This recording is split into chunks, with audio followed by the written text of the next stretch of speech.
자, 우리 하나님의 말씀 같이 보겠습니다. 오늘 주시는 말씀은 신약성경 마태복음 1장 21절 말씀입니다. 마태복음 1장 21절 함께 합독합니다. 시작. 아들을 낳으리니 이름을 예수라 하라. 이는 그가 자기 백성을 그들의 죄에서 구원할 자이심이라 하니라. 아멘. 기도합니다. 주님, 오늘도 우리에게 말씀하시옵소서. 우리 주 예수님의 이름으로 기도하옵나이다. 아멘. 저는 오늘 마태복음 1장 21절 말씀으로 내게 유익한 주의 초림이라는 제목으로 함께 주의 은혜를 나누려고 합니다. 현대인의 특성 가운데 이런 게 있어요. 누군가 뭔가를 열심히 설명을 하잖아요. 그러면 이렇게 얘기합니다. 그래서 그게 나에게 뭐가 좋은데요? 보험 설계사, 통신사, 카드사, 온갖 앱에 좋은 서비스라고 뭔가 설명을 하면 우리는 늘 속으로 묻습니다. 오케이. 근데 나에게 뭐가 유익하지? 무료 사용 기간이 끝나면 내가 얼마를 내야 돼? 이런 생각을 한다고요. 신앙도 비슷합니다. 현대인들은 다 이런 특성을 가지고 있습니다. 목사가 설교를 해요. 여러분, 예수님이 이 땅에 오셨습니다. 성육신으로 오셨습니다. 그럼 우리는 고개를 다 끄덕여요. 하지만 마음 한구석에 이렇게 말합니다. 네, 압니다. 기독교 핵심 교리잖아요. 그런데 그게 지금 이 피곤한 나하고 무슨 상관이죠? 온갖 일처리로 지친 나, 인간관계에 치이고 미래가 불안하고 자책감과 자책과 또 비교 속에서 시달리는 지금의 나, 이러한 나와 예수님의 성육신이 어떻게 맞닿아 있는지 잘 안 보일 수 있어요. 성탄의 시즌을 맞아 아주 솔직하게 오늘은 이 질문을 좀 하려고 합니다. 예수께서 세상에 성육신하여 오신 이 일과 나와 무슨 상관이 있는가? 내 인생에 지금 실제로 어떤 유익이 있는가? 이 성육신이라고 하는 것은요, 뭐냐 하면 막연한 하나님이 아니라 얼굴이 있는 하나님을 보여주는 사건이라고 할 수 있어요. 하나님은 눈에 보이지 않지요. 볼 수도 없는 분이고 인간은 아무도 하나님을 본 자가 없어요. 만약 어떤 사람이 나는 하나님을 봤다 그러면 그건 100% 거짓말입니다. 하나님을 인간이 볼 수 없고 인간의 눈으로 볼 수 있다면 그건 하나님이 아니에요. 요한복음 1장에 보면 그런데 예수님을 말씀이라고 부릅니다. 요한복음 1장 1절에 보면 태초에 말씀이 계시니라. 이 말씀이 하나님과 함께 계셨는데 이 말씀이 알고 보니까 곧 하나님이셨다. 그렇게 말해요. 그리고 요한복음 1장 14절에는 조금 더 충격적인 선언을 합니다. 그 말씀이 육신이 되어 우리 가운데 거하셨다라고 말해요. 놀랍지 않습니까? 세상을 창조할 때, 처음 세상이 시작될 때 말씀이 있었고 그 말씀이 세상을 만들었어요. 창조주예요. 근데 그 창조주의 실체를 알고 보니까 그 창조주가 하나님이래요. 그런데 그 하나님이 육신이 되어서 우리 가운데 거하신대요. 우리는 자꾸 어떻게 하나님이 육신이 될 수 있을까 그 가능성을 보는데 성경은 그런 걸 설명하지 않아요. 그 하나님이 인간의 육신으로 이 땅에 오셨는데 중요한 게 그거예요. 우리 인간 가운데 함께 거하신대요. 현대인은 신이라는 존재에 대해서 나름의 생각이 많습니다. 어떤 분은 신 혹은 하나님 그러면 자꾸 하나님을 CCTV 하나님으로 생각을 합니다. 늘 감시하고 또 죄를 졌네? 이렇게 체크하는 분으로. 한 번은 교회에 한 20kg짜리 쌀자루가 하나 문 앞에 있었어요. 이제 무겁잖아요. 그래서 잠시 뒀는데 가져가려고 딱 보니까 쌀자루가 감쪽같이 없어졌어요. 그래가지고 어떡합니까? 누가 가져갔을까? 그 시간에 누가 와서 이걸 챙겨갔을까? 차라리 우리 성도님들이 쌀 필요한 어떤 분이 가져갔으면 좋았을 텐데 뭐 별별 생각이 다 났고 별별 사람을 다 의심을 했어요. 제가 옆에서 그 얘기를 듣고 뭘 그렇게 걱정하십니까? 하고 제가 살짝 가갖고 교회 CC 카메라가 있거든요. 그러니까 CCTV를 딱 돌려봤어요. 그랬더니 그 쌀을 누가 다 가서 가져가더라고요. 잘 아는 어떤 분이 살짝 웃으면서 싹 가져갔어요. 그래서 제가 전화를 했어요. 너 쌀 가져갔지? 그러니까 어떻게 알았네요. 그래서 다 봤지. 그래서 깔깔깔깔깔 웃으면서 그 얘기를 했어요. 하나님이 그런 분일까요? CC 카메라처럼 다 여러분들을 관찰하고 살펴서 모년, 모월, 모시 지난 여름에 네가 한 일을 내가 알고 있다. 그런 분으로 생각한다고요. 굉장히 이런 분으로 많은 사람이 알고 있어요. 또 어떤 분에게 하나님은 보험회사 사장님입니다. 평소에는 연락이 없다가 큰일 나면 보상해 주세요 하고 부르는 분 정도로 생각을 해요. 누군가에게는 하나님이 완벽주의적 절대자처럼 느껴집니다. 그래서 기준이 굉장히 높으신 분. 어지간해서는 칭찬을 안 해주는 아주 칭찬에 인색하신 분으로 여기는 분들이 꽤 있어요. 실제로 그래요. 우리 교회 성도님들은 이게 별로 실감이 안 나시는데 우리 교회 말고 우리 교회 외에 많은 교회에서 그렇게 설교를 듣고 그렇게 배운 분들이 어마어마하게 많습니다. 재미있는 건 신앙이 있는 사람도 하나님을 다 그렇게 생각을 해요. 그러니 하나님을 생각하면 위로보다 부담이 먼저 오고 친밀감보다 거리감이 먼저 옵니다. 우리 교단이 더 그래요. 우리 교단이 굉장히 보수적인 교단이잖아요. 아주 어떤 분들은 우리 장로교도 사실 저쪽에 대한민국 이렇게 지도처럼 이렇게 있는 그쪽은 통합측인데 거긴 좀 자유로워요. 우리는 아예 교단 자체가 성경책이잖아요. 구약과 신약 성경을 붙여놨잖아요. 그 십자가잖아요. 되게 우리는 신앙이 보수적이에요. 얼만큼 보수적이냐? 목사가 주일 설교 때 콤비 입고 올라가면 큰일 나요. 그게 거룩하지 않대요. 그래서 노예 모임 가면 꼭 양복을 갖춰 입고 가요. 저는 그런 게 되게 싫어하는 사람이에요. 저는 노예 가면요, 이게 좀 이렇게 평상복을 입고 그냥 가요. 그분들을 무시해서가 아니라 저렇게 그게 싫더라고요. 뭐 하나님이 양복 입은 하나님, 양복 입은 사람만 좋아하는 하나님이신가? 근데 그날은 노예에 그 좀 행사가 있어갖고 그날은 제가 뭐 강의를 좀 해야 되기 때문에 양복을 교회에서처럼 갖춰 입고 갔어요. 근데 갑자기 여기 중앙교회 고석철 목사님이 저를 보더니 목사님 오늘 차려입으셨네요. 늘 이렇게 다니시면 참 좋겠습니다. 그래요. 저보러 인물 나시는데요 막 이러면서 막 그래요. 그래서 아니요, 오늘은 특별한 날이라 제가 입었습니다 하고 이렇게 얘기를 했어요. 근데 주변에 그런 목사님들의 대개 생각은 하나님은 굉장히 엄하신 분,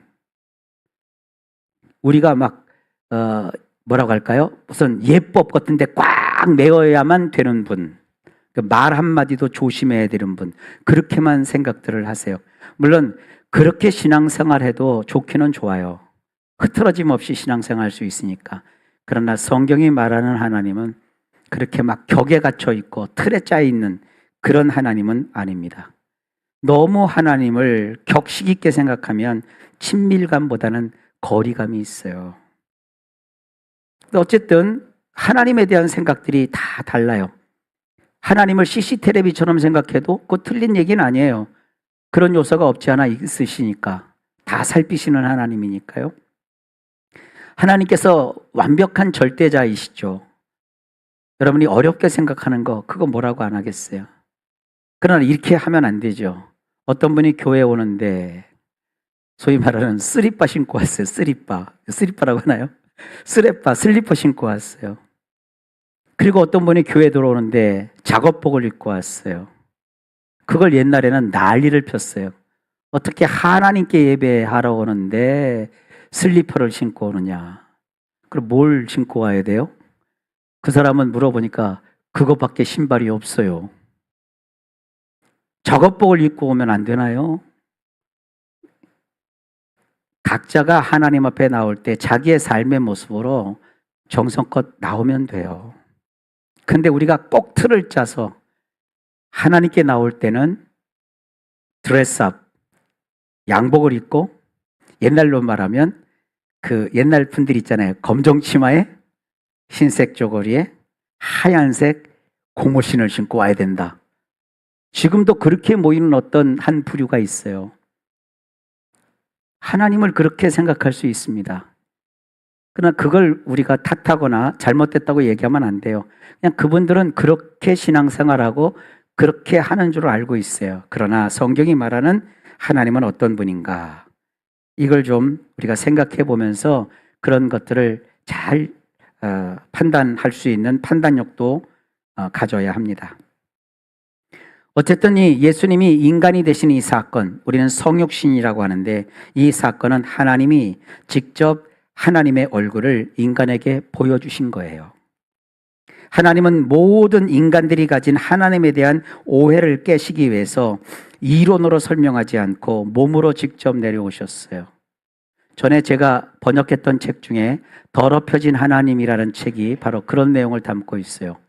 번역은 제가 했는데 번역자는 다른 사람 이름으로 나는 그런 좀 일이 벌어졌었어요. 어쨌든 그러나 그 책은 제가 참 애정을 갖고 번역한 책입니다. 하나님이 인간 땅에 오셨는데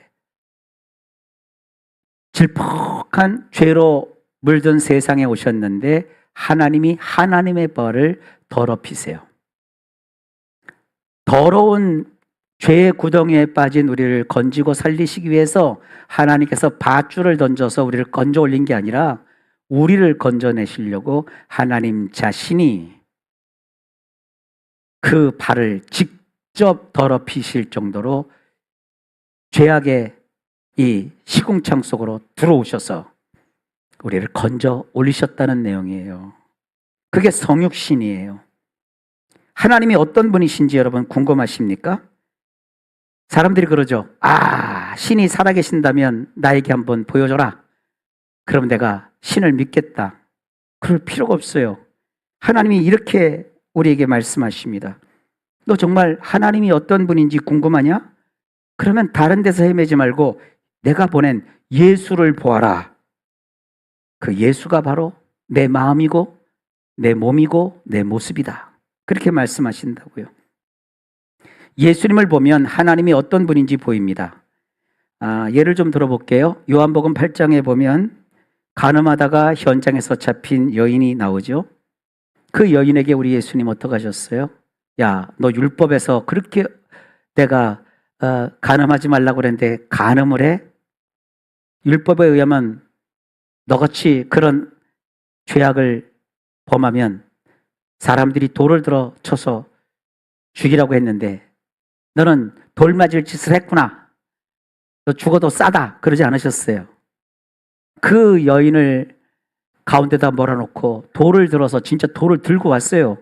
그 여자를 향하여 돌을 던지려던 사람들의 그 모든 분노를 주님이 일순간에 다 잠재우시고 그 사람들을 다 스스로 마음의 가책을 느끼며 돌아가게 하신 다음에 정작 가늠하다 현장에 잡힌 여인에게 이렇게 말씀하세요.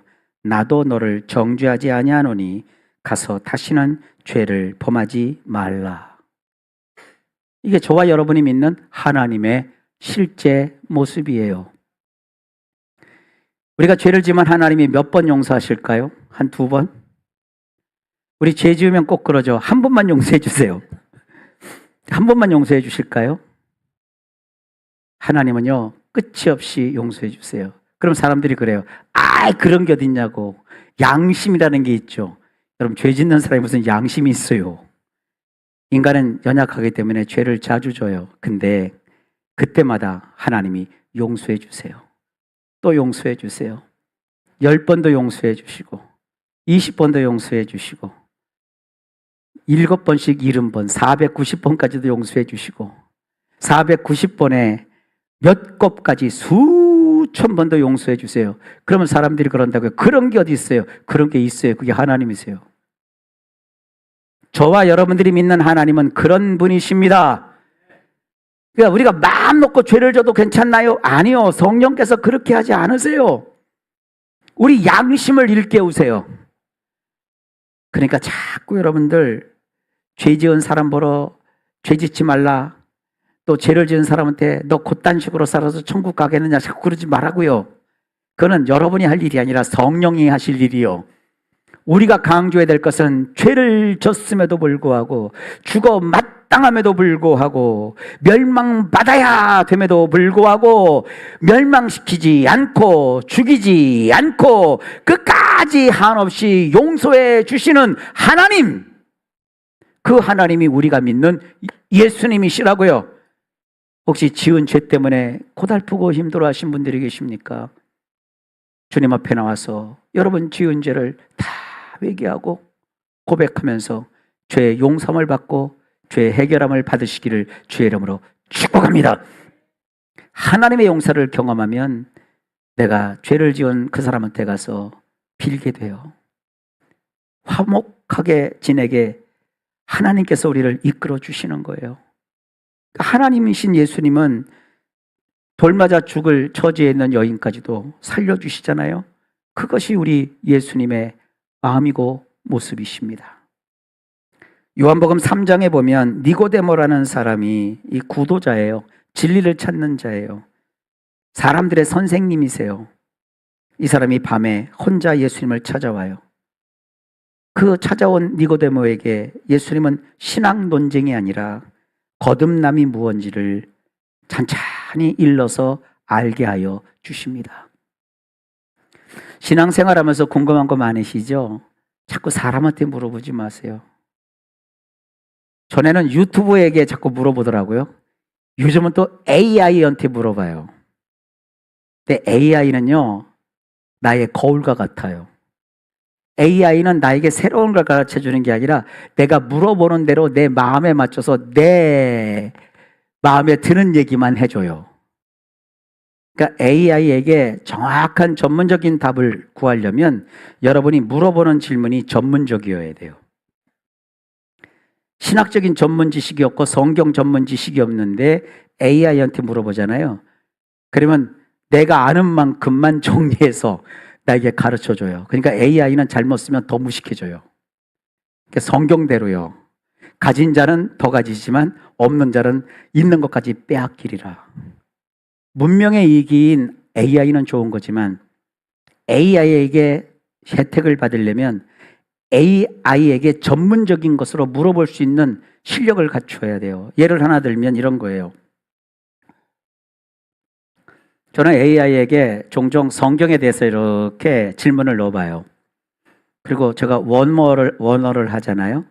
그 AI에게 야, 이 성경의 이 구절을 한번 신약 구절인데 이걸 원문에 따라서 한번 해석을 해봐라 하고 이렇게 명령을 프롬프트를 줘요. 그럼 AI가 이렇게 답을 내놓잖아요. 다른 건 제가 얘기를 안 할게요. 원문에 있어서는 어마어마한 오류가 있어요. 그래서 제가 AI한테 야, 그게 그 뜻이 아니고 이런 뜻이거든. 그게 저런 뜻이 아니라 이런 뜻이거든. 근거까지 대줘요. 그럼 AI가 뭐라는 줄 알아요? 참 훌륭하십니다. 제가 잘못 답변했으면 다시 또 고쳐요. 그게 AI 수준이에요. 그러니까 여러분들 이렇게 자꾸 뭔가 논쟁하려고 하고 질문을 자꾸 던져봤자 세상에선 답을 얻지 못해요. 궁금한 것은요, 예수님께 여쭤봐야 돼요. 예수님이 누구신지 궁금하면 제가 알려드릴게요. 마태, 마가, 누가, 요한복음. 직접적으로 육신을 입고 오신 예수님이 그 순간에 어떻게 하셨는가를 보면 되고요. 그 예수님이 행하셨던 일을 그것은 이런 뜻이라고 잘 풀어서 설명해 놓고 있는 것이 바울이 썼던 서신서들이에요. 그리고 그 서신서의 밑바탕이 되는 게 구약이에요. 그러니까 하나님에 대해서 궁금하면 얄팍하게 물어보고 단답을 하지 말고 복음서부터 시작을 해서 서신서를 다 읽어보고 그리고 구약까지 섭렵하시면 어지간한 건 풀려요. 신앙에 회의가 오고 의문이 생길 때 다른 데서 풀지 말고 성경으로 들어가셔서 성경을 읽기 시작하십시오. 그러면 하나님께서 여러분에게 알아들을 수 있게끔 니고데모에게 구원의 그 도리를 설명하셨던 그 예수님의 따뜻하고 친밀한 그 설명이 성경을 통해서 여러분에게 다가오실 거예요. 한 사람의 눈물, 작은 믿음을 끝까지 놓지 않으시는 그 예수님. 그 예수님은 인간의 몸을 입고 이 땅에 오셨습니다. 하나님이 어떤 분이신지 그냥 여러분 인간적인 생각으로 상상하지 말고 예수님을 보십시오. 어떻게 예수님이 죄인을 품고 어떻게 예수님이 저런 아기들을 품에 안으셔서 축복하셨고 어떻게 상한 자를 향해 함께 울어주시는지 그것을 보면서 신앙 생활을 하시기를 바랍니다.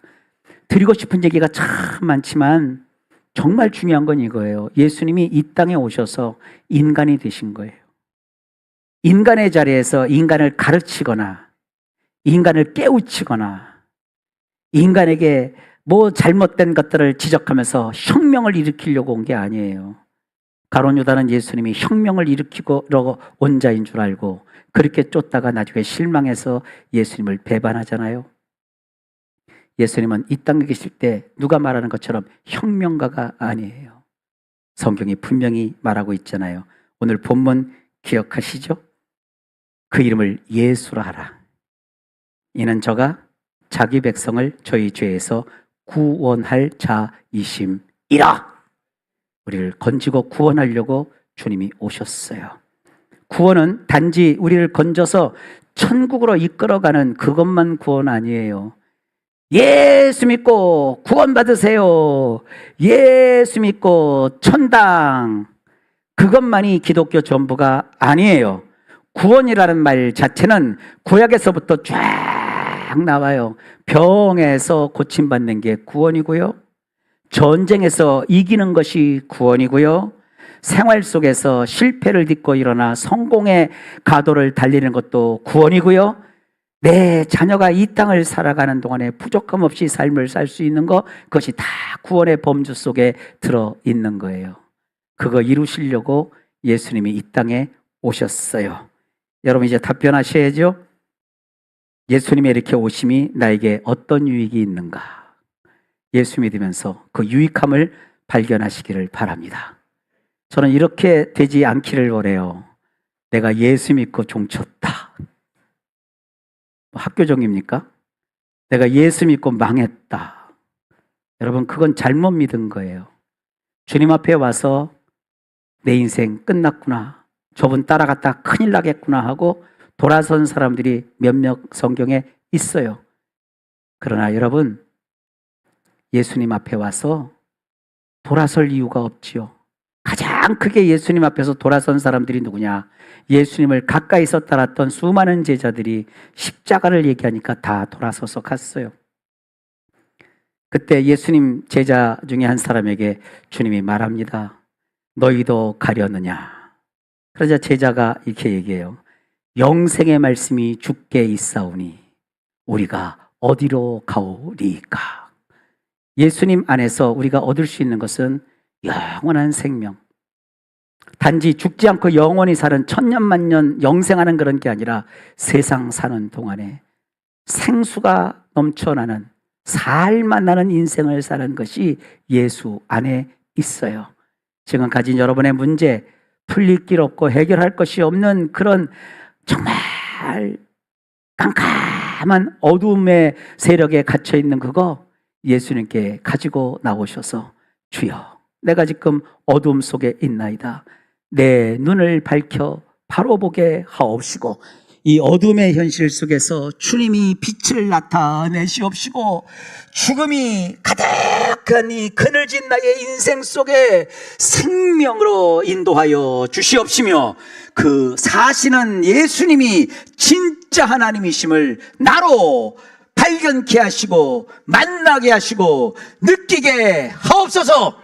찾고 찾으면 나를 만나리라. 주님은 살아 계십니다. 제가 여러분에게 더 얘기할 게 없어요. 주님 살아 계세요. 이 주님 만나서 각자가 가진 인생의 여러 가지 문제를 해결받고 풀리고 함께하여서 저 천국까지 가는 동안에 정말 즐겁게 기쁘다 구주 오셨네, 그 찬양을 하면서 삶을 살아내시기를 바랍니다. 결론을 맺습니다. 예수님의 오심은 나에게는 아주 유익합니다. 여러분도 예수님이 오신 그 유익을 발견하는 인생이 되기를 주의 이름으로 축복합니다. 기도합니다.